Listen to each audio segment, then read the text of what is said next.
एक छोटे से गांव में रामू नाम का एक गरीब किसान रहता था।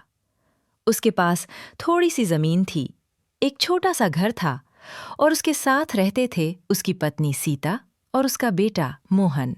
सीता, इस साल भी बारिश कम हुई, फसल अच्छी नहीं हुई।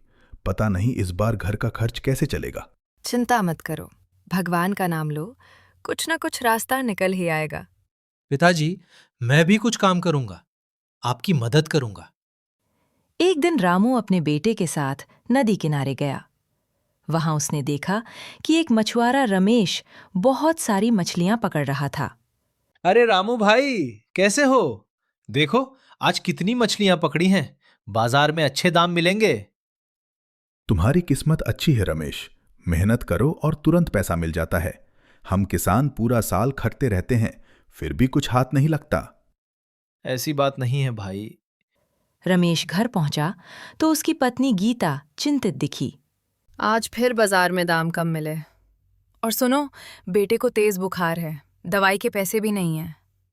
क्या करूं गीता, कभी नदी में मछली नहीं मिलती, कभी बाजार में दाम नहीं मिलते। ऊपर से जाल फट गया है, नया खरीदने के पैसे नहीं हैं। रामू को देखता हूं, कम से कम उसके पास अपनी जमीन तो है। समय बीतता गया। एक दिन भारी बारिश आई और रामू की पूरी फसल बर्बाद हो गई। परिवार के पास खाने तक के लिए अनाज नहीं बचा। अब क्या होगा? घर में खाने को कुछ नहीं बचा। सब बर्बाद हो गया। अब तो साहूकार से कर्ज लेना पड़ेगा। अगली सुबह रामू निराश होकर नदी किनारे बैठा था। तभी रमेश वहां आया। रामू भाई, तुम्हारी फसल बर्बाद होने की खबर सुनी, बहुत दुख हुआ। लो, ये थोड़ी मछलियां ले जाओ परिवार के लिए। तुम मेरी मदद कर रहे हो रमेश, पर मैंने तो कहा था कि तुम्हारी किस्मत अच्छी है। भाई, हम दोनों ही मेहनती हैं। कभी तुम्हें मुश्किल आती है, कभी मुझे। अपनी अपनी परेशानियां हैं हम सबकी। कुछ हफ्तों बाद रमेश बाजार में परेशान खड़ा था। उसका जाल पुराना हो चुका था और मछलियां कम मिल रही थीं। रमेश, ये लो, मैंने थोड़ा अनाज बेचकर पैसे जोड़े हैं। तुम्हारे लिए नया जाल खरीदने में मदद करूंगा। रामू भाई, ये तुम क्या कर रहे हो? तुम्हारे पास तो खुद। तुमने मेरी मुसीबत में मदद की थी, अब मेरी बारी है। और मुझे समझ आ गया है, हर किसी की अपनी मुश्किलें होती हैं। दूसरों की घास हमें हरी दिखती है, पर हर किसी के अपने संघर्ष होते हैं। उस रात दोनों परिवार एक साथ बैठे।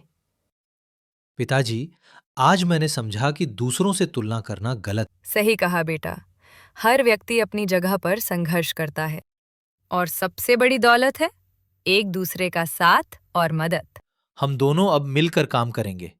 मैं मछली पकड़ूंगा, रामू भाई खेती करेंगे। आपस में बांट लेंगे।